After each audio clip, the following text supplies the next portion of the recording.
శ్రీ మాత్రే నమః. అందరికీ నమస్కారం. నేను కోటమర్తి బ్రహ్మేశ్వరి, ఏలూరులో ఉంటాం. శ్రీ దేవీ భాగవతం చదువుతున్నాం. వ్యాస భగవానుడు రచించిన దేవీ భాగవతాన్ని ఆచార్య బేతవాలు రామబ్రహ్మం గారు ఆయన తెలుగులో అనువదించారు. అది చదువుతున్నాం. తృతీయ స్కంధంలో ఉన్నాం. ముందుగా ప్రార్థన. శ్రీ మాత్రే నమః. శుక్లాంబరధరం విష్ణుం శశివర్ణం చతుర్భుజం ప్రసన్నవదనం ధ్యాయేత్ సర్వవిఘ్నోపశాంతయే. శ్రీవిద్యాం జగతాంధాత్రీం సర్గస్థితిలయేశ్వరీం నమామి లలితాం నిత్యాం మహాత్రిపురసుందరీం. కృష్ణాయ వాసుదేవాయ దేవకీనందనాయ చ నందగోపకుమారాయ గోవిందాయ నమో నమః. నమోస్తు తే వ్యాస విశాల బుద్ధే పుల్లారవిందాయత పత్రనేత్ర येन त्वया भारत तैलपूर्णः प्रज्वालितो ज्ञानमय प्रदीपः. శ్రీమాత్రే నమః. నైమిసారణ్యంలో సౌనకాది మహర్షులకు సూత మహాముని దేవీ భాగవతాన్ని వివరిస్తున్నారు. తృతీయ స్కంధంలో ఇప్పుడు మనం ఉన్నాము. వ్యాస భగవానుడు జనమేజయుడి దగ్గరికి వచ్చి జనమేజయునికి దేవీ మహాత్మ్యాన్ని గురించి తెలియచేస్తున్నారు. అప్పుడు జనమేజయుడు అడిగారు, వ్యాస మహర్షి, నాకు దేవి మహిమ గురించి చెప్పండి అనంటే వ్యాస భగవానుడు సుదర్శనుడి గాథని చెప్పారు. సుదర్శనుడు పినతల్లి కొడుకు, పినతల్లి తండ్రి వాళ్ళ చేత వంచబడి భరద్వాజ మహర్షి ఆశ్రమంలో తల్లితో పాటు తలదాచుకోవడం జరిగింది. అయితే కాశీ నరాధీశ్వరుడి యొక్క కుమార్తె శశికళ సుదర్శనుడిని వరించింది. అప్పుడు సుదర్శనుడు దేవి మహాత్మ్యం వల్ల, దేవి బీజాక్షరం నిరంతరం పఠించడం వల్ల వచ్చిన శక్తి వల్ల స్వయంవరానికి వచ్చారు. వచ్చినప్పుడు స్వయంవరంలో సుదర్శనుడితో అందరూ యుద్ధం చేస్తే అందరినీ సుదర్శనుడు ఆ దేవి కృప వల్ల ఓడించడం జరిగింది. అప్పుడు కాశీ నరాధీశ్వరుడైన సుబాహుడు అమ్మవారిని భక్తితో స్తుతించాడు. అమ్మా, నీ దయకు అవధులు లేవు కదా, భక్తులు కాని వారిని కూడా కాపాడే ఏకైక కృపానిధివి. భక్తులను అనుగ్రహించే దేవతలు చాలా మంది ఉన్నారు, కానీ భక్తులు కాని వారిని కూడా కాపాడే తల్లివి నువ్వు మాత్రమే. అది నీ వ్రతం, నీ దీక్ష అని సుబాహుడు అమ్మవారిని స్తుతించాడు. అహో కృపాతే కథయామ్యహం కిం త్రాతస్త్వయా యత్కిల భక్తిహీనః భక్తానుకంపీ సకలో జనోస్తి విముక్త భక్తేరవనం వ్రతంతే. అలాంటి దానివి నన్ను కాపాడడంలో వింత ఏముంది తల్లి అన్నాడు సుబాహుడు, సుదర్శనుడి యొక్క మామగారు. సకల ప్రపంచాన్ని సృష్టిస్తున్నావు, పోషిస్తున్నావు, ప్రళయకాలంలో నువ్వే మళ్ళా ఉపసంహరిస్తున్నావు జగన్మాత. ఇప్పుడు నేనేం చెయ్యాలో చెప్పు, ఎక్కడికి వెళ్ళమంటావు చెప్పు, నీ ఆజ్ఞ ఎలా ఉంటే అలా చేస్తాను. నీ అనుజ్ఞ లేకుండా నేను అడుగు కదపను అన్నాడు. అలా అనేసరికి జగదంబ ప్రసన్న చిత్తంతో ఇలా సుదర్శనుడితో పలికింది, సుదర్శన, అయోధ్యకు వెళ్ళు, సింహాసనం అధిష్ఠించు, నీ రాజ్యాన్ని నువ్వు పరిపాలించు, నా అర్చన స్మరణ పూజనలు మర్చిపోకు, నీకు నీ ప్రజలకు సకల శుభాలు కలిగిస్తాను, రక్షణగా నిలుస్తాను. అష్టమి, నవమి, చతుర్దశి తిథుల్లో నాకు విశేష అర్చనలు, బలిదాన విధానాలతో జరిపిస్తుండు. నీ నగరంలో ప్రజలంతా ముప్పొద్దులా నన్ను అర్చించాలి. శరత్కాలంలో నవరాత్ర దీక్షతో మహాపూజలు జరగాలి. చైత్ర, ఆషాఢ, ఆశ్వేజ, మాఘమాసాలలో మహోత్సవాలు జరిపించు. ప్రతి నెల కృష్ణ చతుర్దశి నాకు చాలా ప్రీతిపాత్రమైన రోజు. ఆ రోజు విశేషంగా అర్చనలు చేసిన వాళ్ళని విశేషంగా నేను అనుగ్రహిస్తాను. అలాగే అమ్మవారు సుబాహుడు కోమో నేను కాశీనగరంలో దుర్గామాతగా కాశీనగరం ఉన్నన్నాళ్ళు ఉంటాను అని చెప్పి ఒక భరోసా, ఒక వరం ఇచ్చి సుదర్శనుడికి నేను నీతో పాటే ఉంటాను, నువ్వు మళ్ళా రాజ్యపాలన చెయ్యి అని వరం ఇచ్చింది. సుదర్శనుడు మళ్ళా స్తుతించేలోగా దుర్గాదేవి అంతర్ధానమైంది. రాకుమారులందరూ తేరుకొని బిలబిలా వచ్చి సుదర్శనుడికి పాదాభివందనాలు చేశారు. ఎందుకంటే సుదర్శనుడు యుద్ధం చేస్తుంటే దుర్గాదేవి ఆకాశంలో నిలబడి సుదర్శనుడి శత్రువులైన యుధాజిత్తుని, అతని మనవడు శత్రుజిత్తుని ఇద్దరిని వధించింది. సుబాహుడు కూడా సుదర్శనుడికి నమస్కరించారు. దేవతల మొక్కులు అందుకుంటున్న దేవేంద్రుడిలాగా ఆ క్షణంలో ఉన్నాడు సుదర్శనుడు అని అందరూ అంటున్నారు. అయోధ్యాధిపతి, నీకు మేమంతా ఈ రోజు నుంచి సామంతులం, సేవకులం. నువ్వు నాకు ప్రభువు, శాసకుడివి. మమ్మల్ని పరిపాలించు. నీ అనుగ్రహం వల్ల ఆ భట్టారిక, ఆ విశ్వేశ్వరి మాత దర్శనం మాకందరికీ లభించింది. ఆదిశక్తి, చతుర్వర్గ ఫలప్రద, నీతో పాటు మేమందరం కూడా ధన్యులమయ్యాం. నీ కోసం జగన్మాత అవతరించింది అంటే ఈ భూలోకంలో నీ అంతటి పుణ్యాత్ముడు ఎవరూ లేరు, ధన్యాత్ముడు కూడా లేడు. మాయామోహితులమై మేము తెలుసుకోలేకపోయాం. నువ్వు చెప్తూనే ఉన్నావు, ఆదిశక్తి ఆజ్ఞ మేరకే స్వయంవరం చూసి వెళ్ళడానికి వచ్చాను అని. కానీ మేము మూఢులం నీ ప్రభావాన్ని, జగదంబిక ప్రభావాన్ని గ్రహించలేకపోయాం. మాకు ఎంతసేపు సంసార చింతనలే, ధనము, ధాన్యము, భార్యలు, పిల్లలు, ఇవే ఆలోచనలు. ఒకటే ధ్యాస. కామక్రోధాలనే తిమింగలాలతో నిండిన ఘోర సంసార మహాసముద్రంలో నిండా మునిగిపోయి ఉన్నాం. మమ్మల్ని క్షమించు, మమ్మల్ని ఉద్ధరించు. నువ్వే మాకు నౌకవి, సర్వజ్ఞుడవు. దేవీ మహాత్మ్యం తెలియచెప్పి మమ్మల్ని తరింపచెయ్యి, మా జీవన మార్గాలను సరిదిద్దు అని అక్కడ చేరిన రాజులు, రాకుమారులు అందరూ సుదర్శనుడితో అన్నారు. ఆ రాకుమారుల అభ్యర్థనకు సుదర్శనుడు చాలా సంతోషించాడు. మనస్సులో మరొక్కసారి జగదీశ్వరిని ధ్యానించాడు. భూపతులారా, నేను మాత్రం ఆ దేవీ మహాత్మ్యాన్ని చెప్పగలనా? హరిహరాదులకే సాధ్యం కాదు. అన్నింటికీ మూలమైన ఆదిపరాశక్తి సాత్విక గుణ ప్రధానంగా మహాలక్ష్మి రూపాన్ని ధరించి ఈ జగత్తును పరిపాలిస్తుంటుంది. రజోగుణ ప్రధానంగా మహాసరస్వతి రూపంలో జగత్తును సృష్టిస్తుంది. మహాకాళి రూపంలో తమోగుణ ప్రధానంగా ప్రళయకాలంలో ఉపసంహరిస్తుంది. ఇవి త్రిగుణ స్వరూపాలు. ఆదిపరాశక్తి మాత్రం గుణాతీత, త్రిమూర్తులకు మూల కారణం. ఆ శక్తిని తెలుసుకోవడం యోగీశ్వర్లకైనా అసాధ్యం. సగుణ రూపమే మనకు సుఖసేవ్యం. హాయిగా అమ్మవారి బొమ్మ పెట్టుకొని మనం పూజ చేసుకోవచ్చు. పరమ కారుణికురాలు, పరమదయామయి, నా ఉపాస్య దైవం, సాత్విక వైష్ణవీ రూపం అని సుదర్శనుడు చెప్పాడు. సుదర్శన మహారాజా, వీళ్ళు అడుగుతున్నారు, నువ్వు బాలుడుగా ఉండగానే అడవులకు వచ్చేసావు కదా, నువ్వు పరాశక్తిని ఎలా తెలుసుకున్నావు? చిన్న పిల్లాడిగా ఉన్నప్పుడు తల్లి తీసుకొచ్చేసింది భరద్వాజ మహర్షి ఆశ్రమానికి. ఎలా తెలుసుకున్నావు పరాశక్తి గురించి? ఎలా ఉపాసించావు? ఎవరు ఉపదేశించారు? మీ మీద ఆ తల్లికి ఎంత అనురాగం లేకపోతే ఇలా ప్రత్యక్షంగా వచ్చి సహాయపడుతుంది?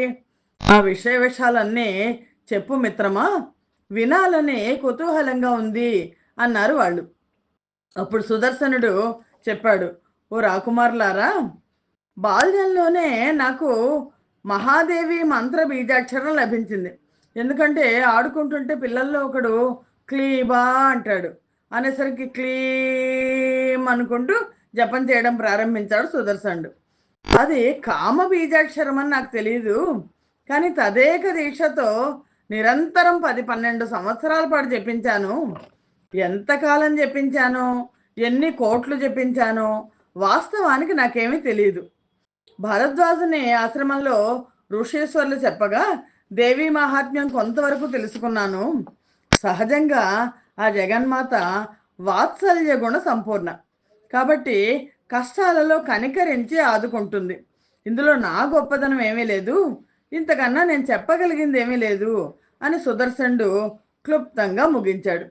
రాకుమారులందరూ సంతోషించి పరాశక్తి దివ్య దర్శనానుభవాన్ని పదే పదే నెమరేసుకుంటూ తమ తమ రాజ్యాలకు వెళ్ళిపోయారు. సుబాహుడు కాశీపట్నం చేరుకున్నాడు.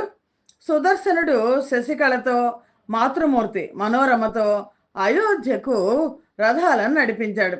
ఇప్పటికి సుదర్శనుడి దగ్గర మామగారిచిన సైన్యం కూడా ఉంది. అప్పటికే శత్రుజిత్ మరణించాడని, సుదర్శన విజయము కోసల ప్రజలకు తెలిసిపోయింది.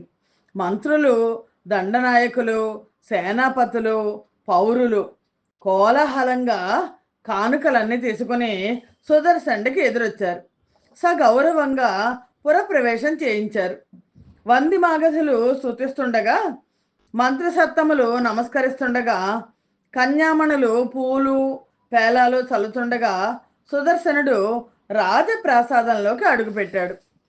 సుదర్శనుడు చిన్నతనంలో మనోరమ అతన్ని తీసుకుని రాజప్రసాదం నుంచి తండ్రి మరణించాడని తెలిసి పారిపోయింది. ఇప్పుడు మళ్ళా తిరిగి సుదర్శనుడు రాజ అంతఃపురంలో అడుగుపెట్టాడు. సరాసరి అంతఃపురంలోకి వెళ్ళాడు. పినతల్లి శత్రుజిత్ తల్లి లీలావతి దగ్గరికి వెళ్ళాడు. లీలావతిని సందర్శించి నమస్కరించాడు. ఆవిడ పుత్రుడు శత్రుజిత్తు మరణంతో శోకసాగరంలో మునిగిపోయింది. కంటికి మంటికి ఏకధారగా వెలిపిస్తోంది. ఎలా ఓదార్చాలో తెలియక క్షణకాలం తటపటాయించాడు సుదర్శనుడు. తర్వాత సుదర్శనుడు వాళ్ళ పినతల్లితో మాట్లాడాడు. తల్లి, నీ పుత్రుణ్ణి నేను చంపలేదు, మీ తండ్రి గారిని కూడా నేను చంపలేదు. ఒట్టు నీ పాదాల సాక్షిగా నిజం చెప్తున్నాను తల్లి. దుర్గాదేవి చేతిలో మరణించి ముక్తిని పొందారు వాళ్ళిద్దరు. ఇందులో నా అపరాధం ఏమీ లేదు. నన్ను నమ్ము. ఆవశ్యంగా జరగవలసిన కొన్నలా జరుగుతాయి. మన చేతుల్లో ఏమీ లేదు. ప్రతీకార భావన అనేది నాకు లేదు. జీవుడు కర్మానుసారంగా సుఖ దుఃఖాలను అనుభవిస్తాడు. ఎవరు కానీ దుఃఖించాల్సింది ఏమీ లేదు. నాకు నువ్వొకటి, మా అమ్మ ఒకటి కాదు, ఇద్దరు సమానమే. భేదభావం రవ్వంతైనా నా మనస్సులో లేదు, ఉండదు. నన్ను నమ్ము తల్లి. చేసిన కర్మ శుభమో అశుభమో దాని ఫలితం అనుభవించక తప్పదు. సుఖాలకు పొంగిపోకూడదు, దుఃఖాలకు కుంగిపోకూడదు. అంత దైవాధీనం, మన అధీనంలో ఏమీ లేదు. ఇది తెలుసుకున్న మనిషి ఎవ్వరూ తనను తాను హింసించుకోడు. చెక్క బొమ్మ ఆడించినట్లుగా ఎలా ఆడుతుందో అలాగే జీవుడు కూడా చేసుకున్న కర్మను బట్టి ఆడుతూ ఉంటాడు. నిజానికి మనోరమకి పసిపిల్లాడు ఉన్నప్పుడు ఈ అమ్మాయి పినతల్లి లీలావతీదేవి కనీసం తన తండ్రికి కానీ తన కొడుకు కానీ మీరు చేసే తప్పు అన్న సంగతి చెప్పలేదు. అయినా సుదర్శనుడు సాత్విక గుణం కలిగిన వాడు కాబట్టి ఆమెను క్షమించాడు.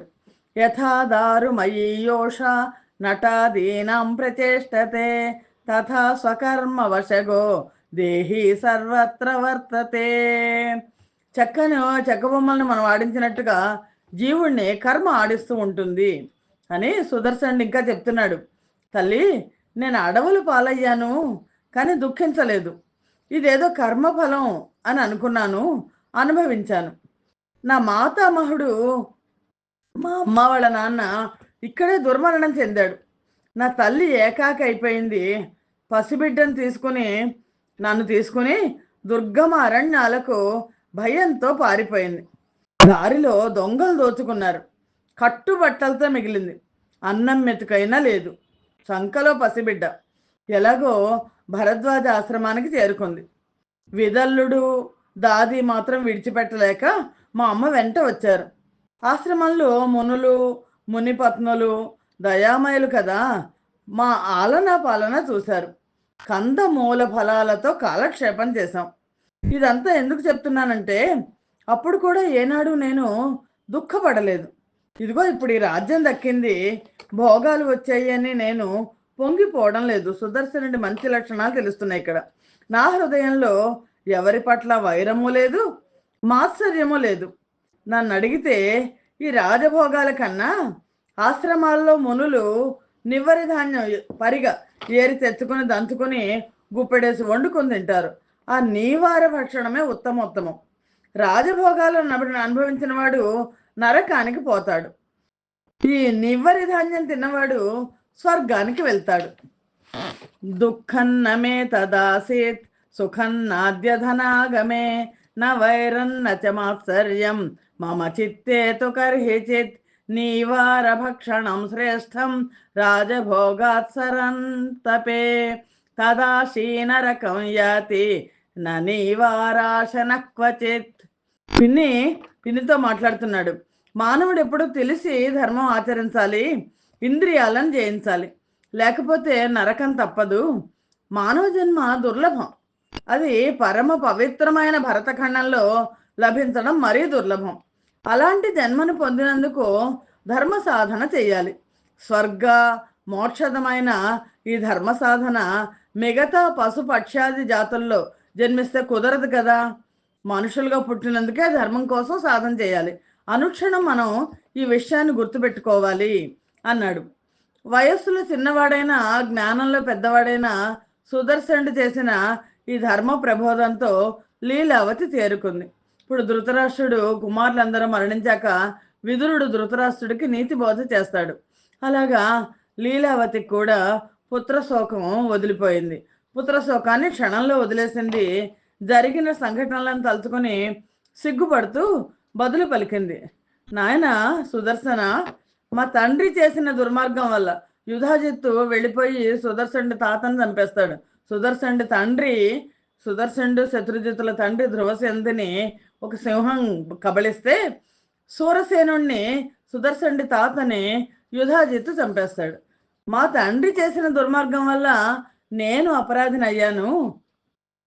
నీ తాతగారిని చంపడం, న్యాయంగా నీకు దక్కాల్సిన రాజ్యాన్ని అపహరించి నా కొడుకు కట్టబెట్టడం, ఇవి క్షమించరాని నేరాలు. నిజంగా నేను సిగ్గుపడుతున్నాను. అప్పుడు నా తండ్రిని కానీ నా కొడుకును కానీ వారించలేకపోయాను. నా కొడుకు చేసింది ఏమీ తప్పు లేదు, తప్పంతా మా తండ్రిదే. అయితే తాతగారి చెప్పు చేతల్లో ఉండిపోయాడు. జరిగిన తప్పును ఖండించి సరిదిద్దలేదు. ఇవి నా కొడుకు చేసిన అపరాధాలు. సరే, వారి వారి కర్మలను బట్టి ఇద్దరు గతించారు. వారి కోసం నేను దుఃఖించను, కానీ వారు చేసిన అపరాధాలకు బాధపడుతున్నాను. ఈ క్షణం నుంచి నువ్వే నా పుత్రుడివి. నీ పట్ల నాకు క్రోధం లేదు, ఈర్ష్య లేదు, శోకం లేదు. హాయిగా రాజ్యపాలన సాగించు, ప్రజలను సుఖపెట్టు. దేవి అనుగ్రహం వల్ల అకంటకంగా నీ సామ్రాజ్యం నీకు లభించింది. ధర్మబద్ధంగా పరిపాలించు. మేమంతా చూసి సంతోషిస్తాం, ఆనందిస్తాం, ఆశీర్వదిస్తాం. కైకేయి శ్రీరామచంద్రమూర్తి వనవాసం తర్వాత వెనక్కి వచ్చాక ఎలా అయితే కైకేయి ఆనందించిందో అలాగ లీలావతి కూడా ఆనందించింది. అప్పుడు సుదర్శనుడు పరిపాలన ప్రారంభించాడు. సుదర్శనుడు పినతల్లికి మరోసారి నమస్కరించి సెలవు తీసుకున్నాడు. కన్నతల్లి మందిరానికి వెళ్ళాడు. మంత్రి పురోహితులను ఆహ్వానించాడు. మంచి రోజు చూసి చెప్పమన్నాడు. ఒక బంగారు సింహాసనం తయారు చేయించమన్నాడు. అందులో జగదీశ్వరిని వైష్ణవీదేవిని ప్రతిష్ఠించి అటు పైన రాచకార్యాలు చేపడతానన్నాడు. రామాదులలాగా పరిపాలన సాగిస్తానన్నాడు. సుదర్శనుడు దేవి భక్తుడు. ఇదంతా కూడా దేవి సామ్రాజ్యం, నేను దేవి భక్తుడిగానే పరిపాలిస్తాను అన్నాడు. స్థాపయిత్వా సనే దేవీం ధర్మార్థ కామ మోక్షదాం రాజ్యం పశ్చాత్ కరిష్యామి యథా రామాది వికృతం. మన రాజ్యంలో అందరూ జగన్మాతను పూజించాలి. ఊరూరా ఇంటింట తగిన వసతులు కల్పించండి. ఇది రాజశాసనం అన్నాడు. మంత్రులందరినీ పంపించాడు. రాజప్రాసాదంలో శరవేగంతో ఆలయ నిర్మాణం జరిగింది. బంగారు సింహాసనం సిద్ధమైంది. ఒక శుభముహూర్తాన దైవజ్ఞులైన వేద పండితులు దేవి ప్రతిష్ఠ జరిపారు. హోమాలు, పూజలు, జపాలు, భక్తి శ్రద్ధలతో, నియమనిష్టలతో యథాశాస్త్రంగా జరిపాడు సుదర్శనుడు. ఆ రోజు రాజ్యమంతటా మహోత్సవం జరిగింది. వేద మంత్రధ్వనులు, మంగళవాద్య ఘోషలు, సంగీత నాట్యాల రవళులు మారుమ్రోగాయి. కోసల దేశంలో అంబికాదేవి ఆనాటి నుంచి అందరికీ ఇలా వెలిపోయింది. సుదర్శనుడు ధర్మబద్ధంగా పరిపాలన సాగిస్తున్నాడు. దిలీపుడిలాగా, రఘుమహారాజులాగా, శ్రీరామచంద్రుడిలాగా పాలిస్తున్నాడు. ప్రజలకు సుఖాలు, మర్యాదలు యథావిధిగా దక్కుతున్నాయి. ఎవరికి అధర్మ చింతనలు ఊహకైనా రావడం లేదు. గ్రామ గ్రామాన దేవి ఆలయాలు వెలిసల్లాయి.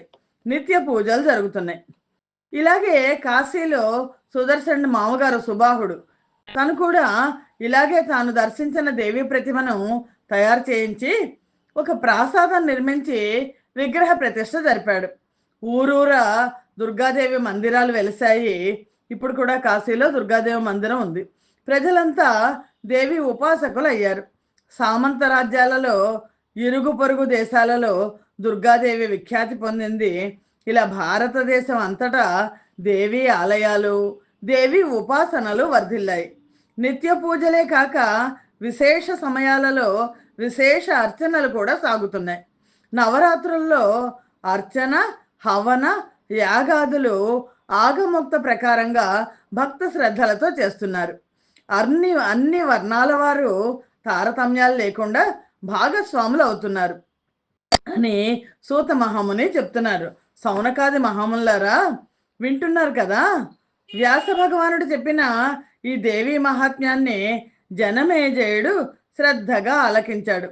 దేవీ యజ్ఞం చేయడం, దేవీ ఆలయం కట్టించడం, దేవీ మంత్రం జపించడం మొదలైన విశేషాలు అతడి మనస్సులో స్థిరపడ్డాయి. వాటి వాటి ఫలితాలు ఎలా ఉంటాయో ఆకళింపు చేసుకున్నాడు. శరత్కాలంలో నవరాత్రి ఉత్సవాలు జరిపించమని దేవి సుదర్శనుణ్ణి ఆజ్ఞాపించింది కదా. అవి ఎలా చేయాలి, చేస్తే ఏ ఫలితాలు వస్తాయి అనే విశేషాలు తెలుసుకోవాలనిపించింది. జనమేజయుడు భగవాను అడిగాడు.